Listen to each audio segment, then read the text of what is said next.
بات ہم سب کو مانتے ہیں، لیکن جن مسائل میں ہمارا اور ان نبیوں کا اختلاف ہوگا ہم ان کے مسائل کو منسوخ اور اپنے نبی کے مسائل کو ناسخ کہتے ہیں۔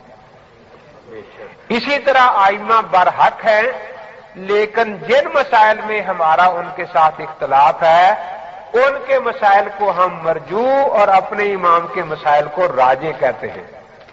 جس طرح منسوخ پر عمل جائز نہیں، مرجوع پر بھی عمل جائز نہیں۔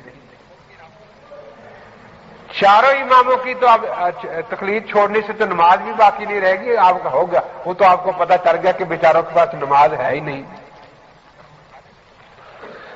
اس کا مطلب ہے کہ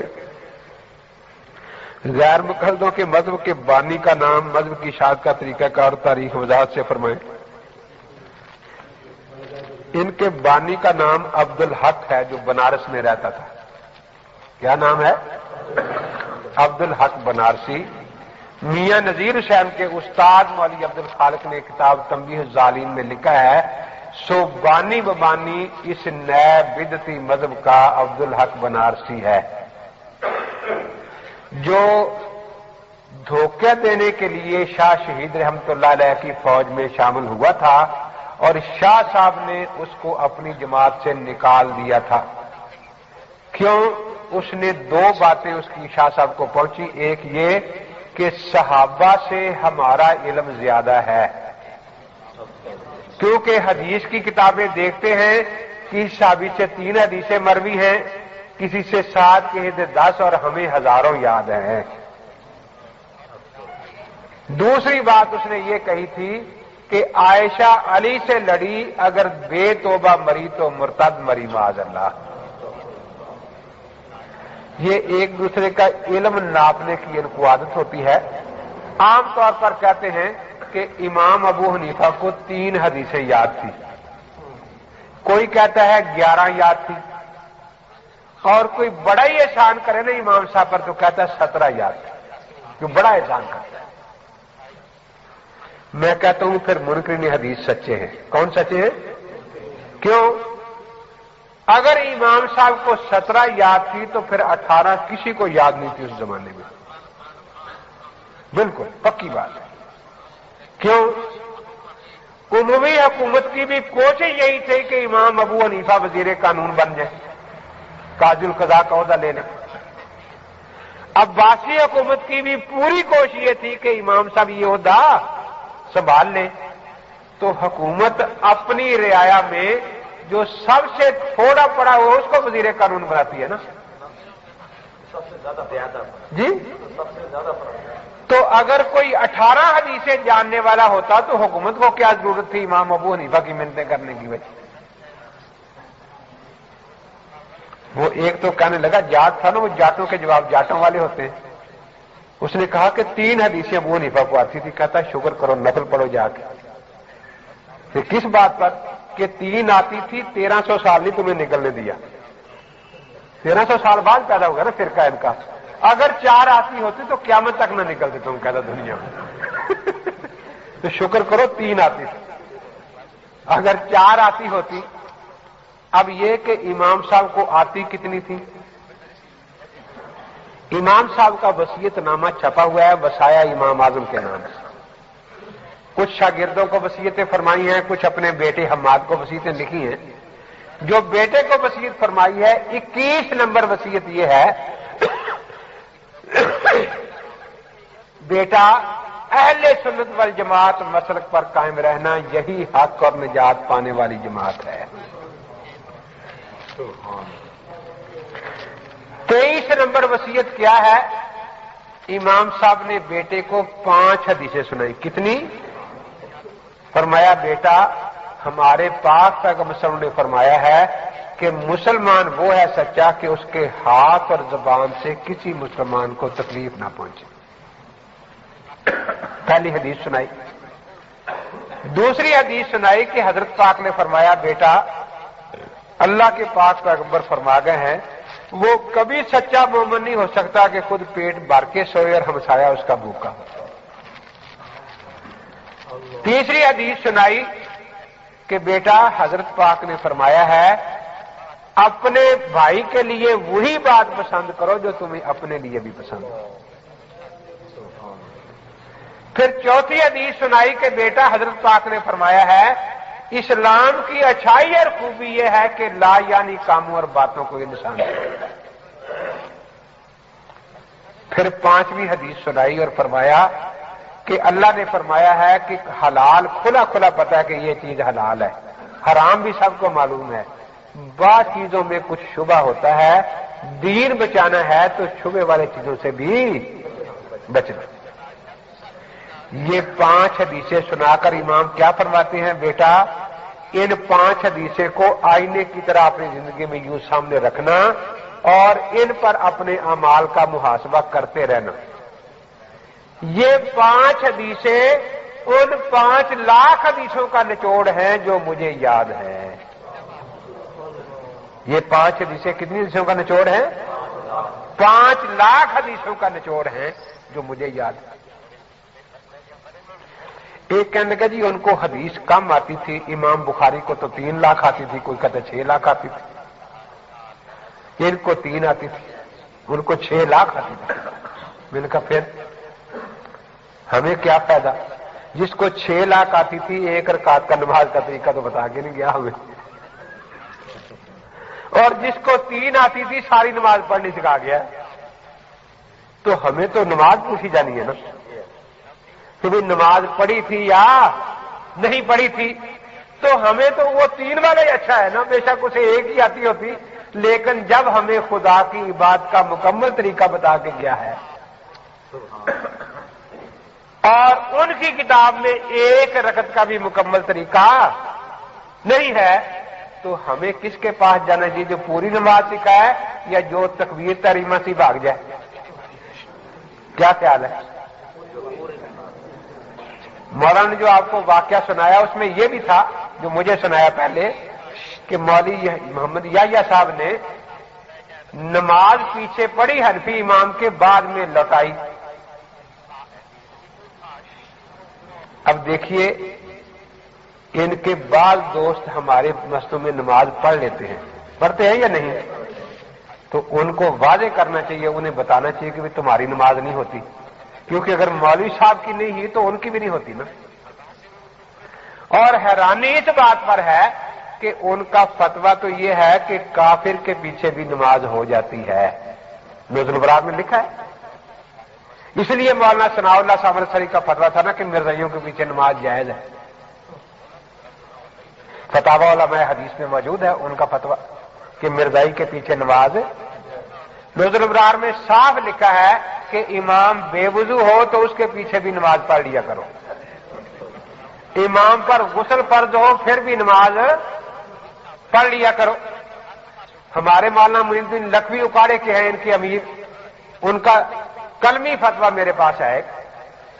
ایک آدمی نے پوچھا کہ میں سفر میں تھا، نماز کا وقت تھا، ایک مسجد نظر آئی، میں پڑھنے چلا گیا، جب وضو کر کے جماعت میں کھڑا ہوا اور اللہ اکبر کہنے لگا نا تو سامنے لکھا تھا مسجد احمدیہ۔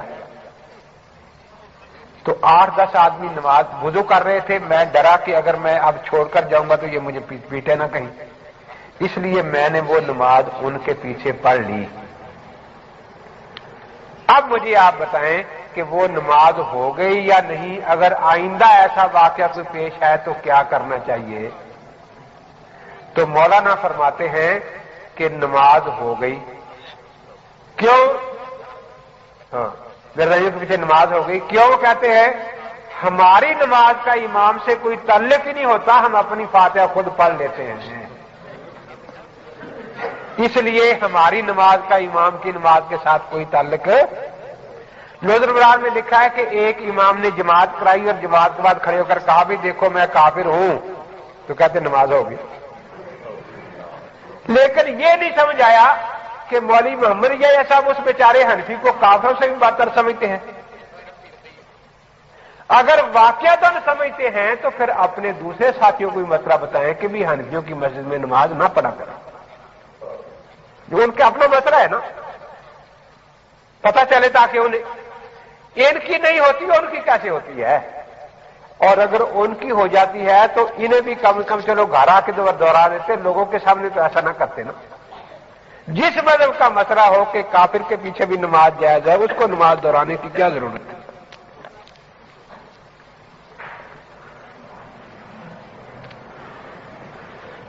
بوقت غسل میت کے پاؤں قبلہ رخ کرنے کی کوئی حدیث ہے؟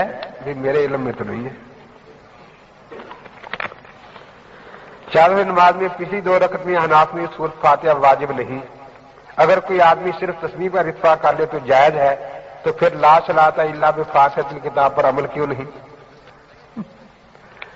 لا صلاۃ ہے، لا رکعت تو نہیں ہے نا، عجیب بات ہے۔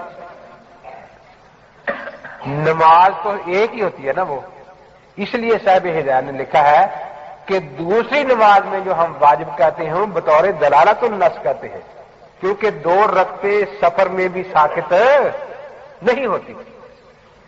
تیسری چوتھی کے بارے میں احناف کے پاس دلائل ہیں، یہ نہیں کہ ابو حنیفہ نے کہا، حضرت علی ابو حنیفہ سے پہلے تھے یا بعد تھے؟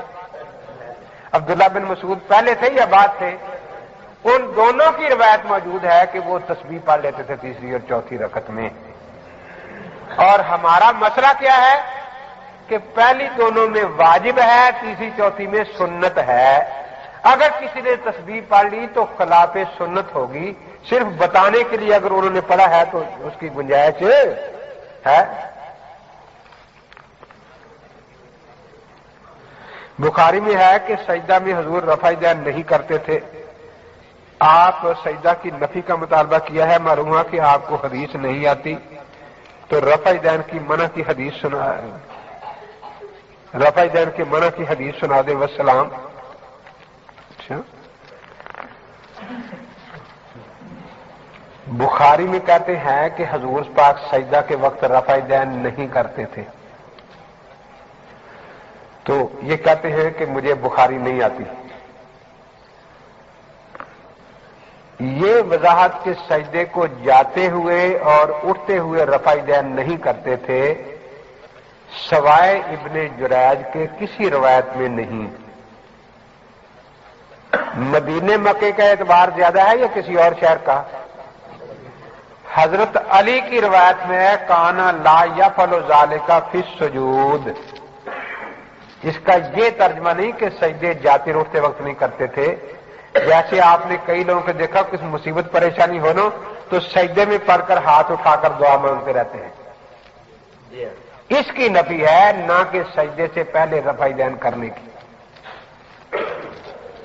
مکے کے راوی اس حدیث کے سفیان بن عیینہ ہیں، ان کی روایت میں ہے لا یرفع بین السجدتین، بین السجدتین وہ جگہ ہے جو 2 سجدوں کے درمیان آپ بیٹھتے ہیں، کہ اس وقت یوں ہاتھ اٹھا کے نہیں بیٹھتے تھے۔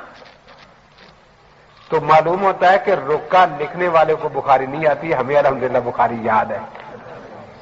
اب یہ مکے مدینے والے جو ہیں ان کو چھوڑ رہے ہیں اور ادھر بھاگنا چاہتے ہیں۔ اس بارہ میں وہ پچھلی دفعہ میں حاضر ہوا تھا تو ایک میں دے گیا تھا یہاں مضمون، 10 حدیثیں سجدے کے رفع دین کرنے کی لکھی ہوئی ہیں جن کو خود ان کے علماء نے صحیح قرار دیا ہے، اور وہ ان کے نزدیک ہیں بھی آخری عمر کی حضرت وائل بن حجر اور مالک بن حویرث رضی اللہ تعالیٰ عنہ سے۔ تو وہ آپ وہاں سے فوٹوسٹیٹ لے لیں اور ان سے پوچھیں کہ 10 حدیثیں صریح ہیں اور یہ صریح بھی نہیں، تو آپ ان 10 کو چھوڑ کر کیوں ان پر عمل کر رہے ہیں؟ تو یہ کیا ہے بھائی؟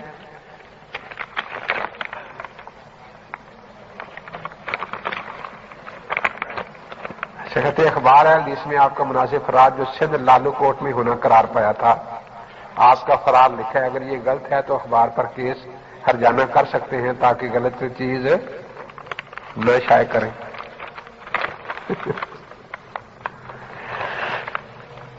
صرف وہاں بات لالو کو وہ لالو کوٹ لکھا ہے نا،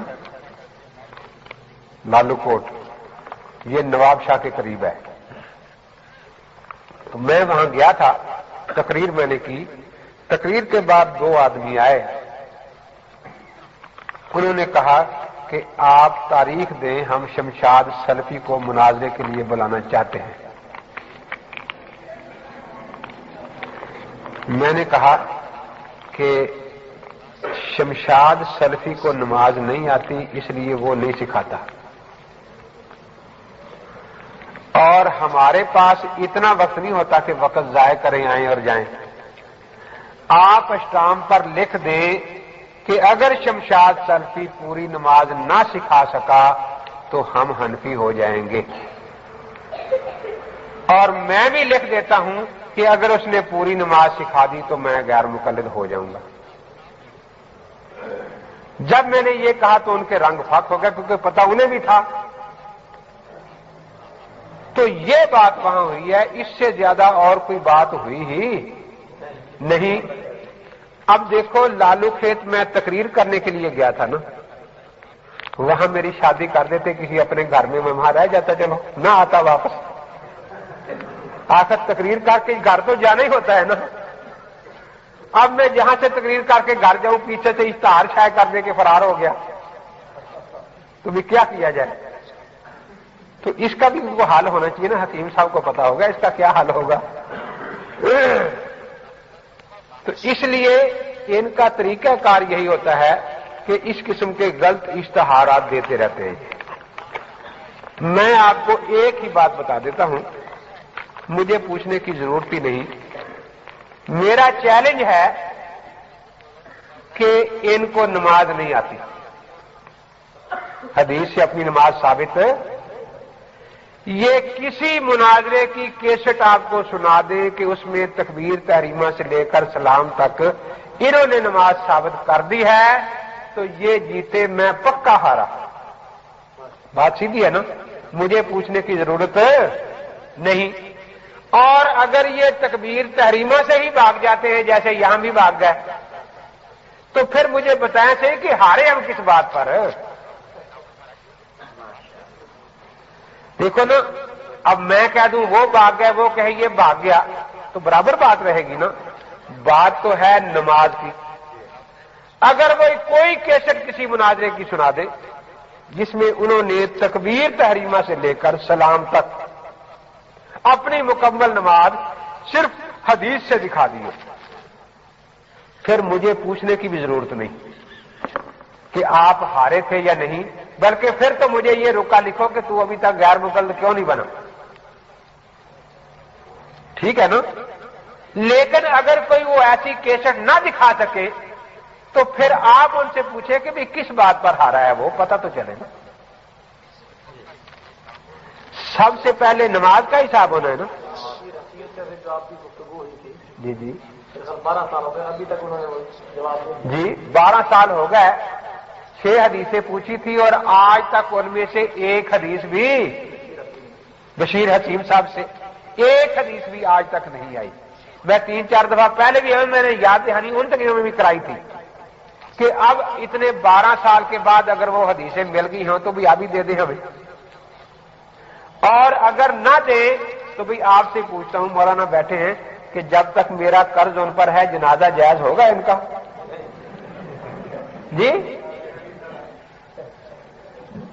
تو بھائی اور کوئی ڈر نہیں تو جنازہ ہی جائز کرا لو اپنا، وہ حدیثیں ہمیں دکھا دو تاکہ میرا قرض جو ہے وہ اتر جائے اور آپ کا جنازہ جائز، ورنہ میں تو آپ کی قبر پر بھی کھڑا ہو کے کہوں گا کہ جنازہ نہیں ہوا، یہ لوگ میرے مقروض مرے ہیں، جنازہ نہیں ہوا۔ تو مقصد میں جو عرض کر رہا ہوں وہ یہی ہے کہ ہم الحمدللہ اہل سنت والجماعت ہیں، ہمارے امام کی پیش گوئی قرآن پاک میں موجود ہے۔ شاہ فہد مکے سے جھوٹ شائع کر رہا ہے یا سچ بات شائع کر رہا ہے؟ اس میں 2 جگہ میں نے آپ کو پڑھ کے سنایا، شاہ فہد کی اس پر مہر لگی ہوئی ہے کہ واقعتاً اب مخالف جو بات میں اب مان رہا ہو وہ سچی ہوتی ہے یا نہیں۔ تو سیدنا امام اعظم ابو حنیفہ رحمۃ اللہ تعالی علیہ، اللہ تبارک و تعالی نے جو ان کو شان عطا فرمایا ہے اس کو اب کوئی چھین نہیں سکتا۔ بخت نصر بہت بڑا بادشاہ گزرا ہے جیسے سکندر، تو اس نے ایک دن خواب دیکھا. کتاب التعلیم میں مسعود بن شعبہ نے لکھا ہے کہ میرے صحن میں ایک بہت بڑا درخت اگا ہوا ہے. اوپر سے ایک پتھر گرا آسمان سے اور اس نے درخت کو چورا چورا کر دیا. نہ اس کی شاخ نظر آتی ہے، نہ ٹہنی نظر آتی ہے، نہ جڑ نظر آتی ہے. ایک پتا اس کا ایک طرف گر گیا جا کے، وہ پڑا رہا. کہتا ہے میں خواب دیکھتا ہوں کہ تھوڑی دیر کے بعد وہ پتا سبز ہو گیا، پڑا پڑا، اور پھیلنا شروع ہو گیا. اتنا پھیل گیا کہ میں نے اس کے سائے میں ہر قوم کے لوگوں کو کھڑے دیکھا. بڑا حیران ہوا کہ بھی عجیب خواب ہے. حضرت دانیال علیہ السلام سے اس نے تعبیر پوچھی کہ خواب میں نے دیکھا، اس کی تعبیر کیا ہے؟ آپ نے فرمایا کہ وہ درخت تو اور تیری برادری ہے. وہ جو اوپر سے پتھر گرا تھا وہ خدا کی آخری کتاب قرآن پاک ہے جو تیرے دین کو ختم کر دے گی کس علاقے سے. اور وہ جو پتا گرا تھا وہ تیری نسل میں سے ایک امام ہوگا اس نبی کے امت میں کہ ساری دنیا اس کے واسطے سے اللہ اور اللہ کے رسول کی اطاعت کرے گی. چنانچہ سیدنا امام اعظم ابو حنیفہ رحمۃ اللہ علیہ اسی کی اولاد اور نسل میں سے ہیں. تو جن کی اللہ تعالیٰ نے اتنی عظمت بنائی ہو، پھر ثریا ستارے سے تشبیہ دی، تو بھئی چاند پر تھوکنے سے اپنے منہ پر آتا ہے یا نہیں؟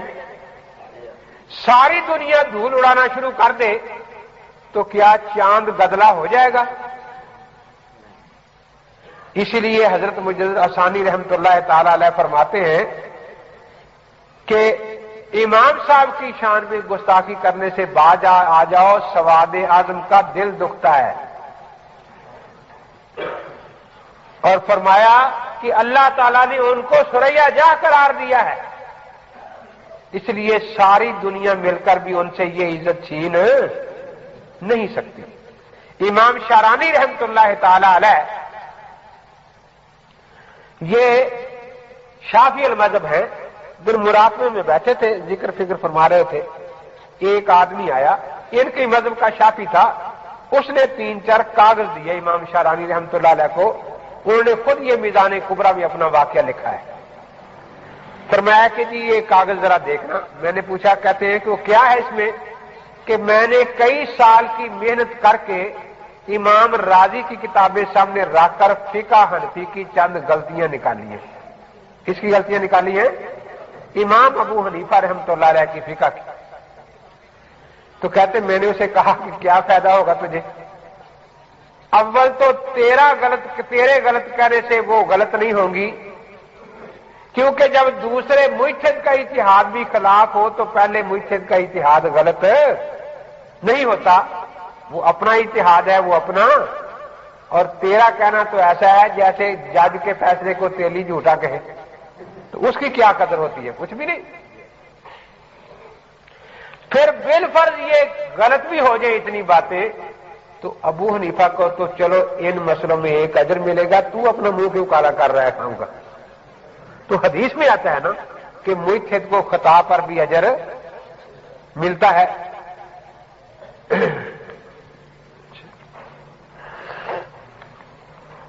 وہ اس پر لطیفہ یاد آیا کہ ایک بادشاہ بڑا سخی تھا، لیکن اس کا وزیر بڑا کنجوس تھا.